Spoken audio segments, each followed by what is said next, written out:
Assalamualaikum dan salam sejahtera kepada rakan-rakan semua.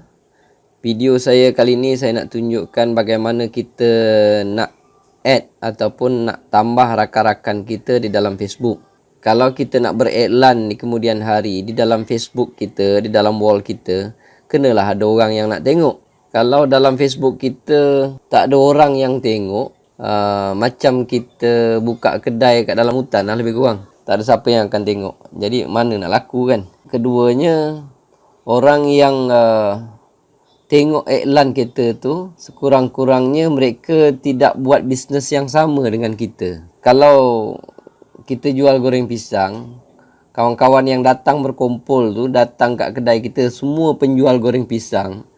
Jadi chances untuk dia beli goreng pisang kita sangat-sangatlah kecil.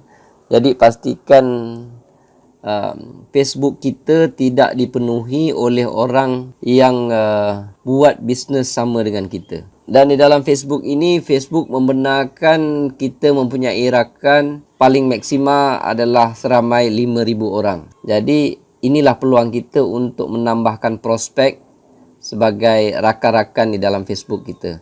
Kalau kita nak kawan-kawan yang sama satu perniagaan dengan kita bolehlah, tapi janganlah ramai sangat. Ada 10-20 orang kawan-kawan setia kita yang akan tolong like, tolong support kita, auto okey.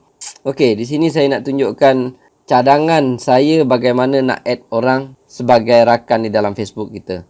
Jadi rakan-rakan buka Facebook, dekat atas ni ada button macam tu, button burger tu, button sarjan tu, klik dekat sini. Kalau saya lebih galakkan rakan-rakan klik di page.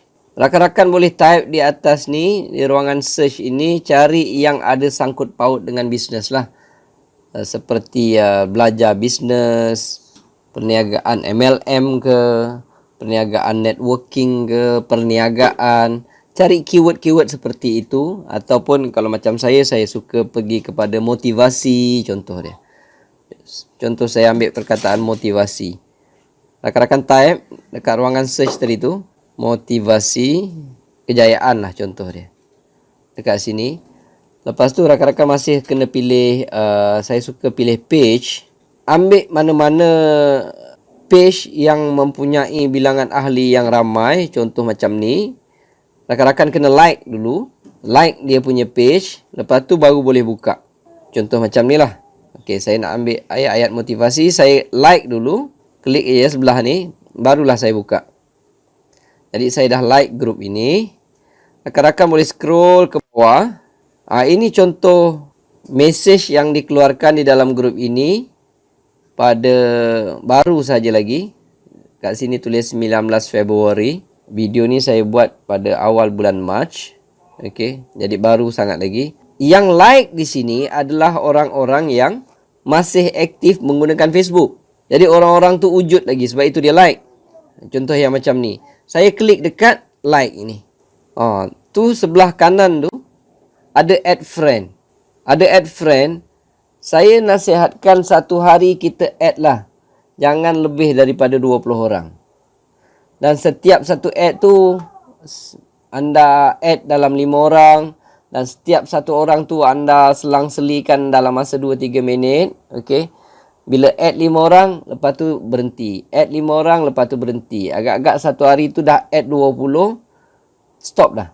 Okey, jangan add lagi. Tunggu besok. Kalau kita kerap sangat, nanti akan ada masalah dengan Facebook kita. Jadi sebelum kita add tu, kita check dululah sama ada orang yang kita nak add ni satu bisnes dengan kita atau tidak. Contoh dia, saya nak check satu nama lah. Saya pun check. Saya scroll ke bawah. Saya tengok ada tak bunga-bunga yang orang ini menjalankan bisnes sekali dengan saya. Kalau tak ada, baru saya patah balik. Saya add friend. Satu, saya dah add friend. Orang yang kedua, saya nak check. Saya scroll ke bawah. Tengok rasanya dia tak ada buat satu bisnes yang sama dengan saya. Baru saya add friend. Yang ketiga pun sama juga. Daripada gambar profil ini, rakan-rakan boleh lihatlah. Kalau dia sesuai, kalau kita rasa-rasa dia boleh menjadi prospek kita, barulah kita add. Macam ni saya check ke bawah. Okey. Rasanya dia tak ada buat bisnes sama dengan saya. Barulah saya add. 3. Okey. Macam itulah. Cukup 5, rakan-rakan kena berhenti. Tunggu dalam bila ada masa ke lapangan, lepas sejam, 2 jam, 3 jam, add lagi 5. Lepas tu berhenti dulu, ada selepas sejam atau waktu ke lapangan, waktu rehat, buka, add lagi 5. Okey. Dan lebih kurang macam tu, satu hari dapat dalam lebih kurang 20, cukup. Rakan-rakan kena berhenti. Jadi ini merupakan aktiviti harian. Selagi tak cukup 5,000, rakan-rakan jangan berhenti. Jadi ini cara kita untuk add friend supaya prospek kita semakin bertambah. Saya harap video ini dapat membantu anda. Assalamualaikum warahmatullahi wabarakatuh.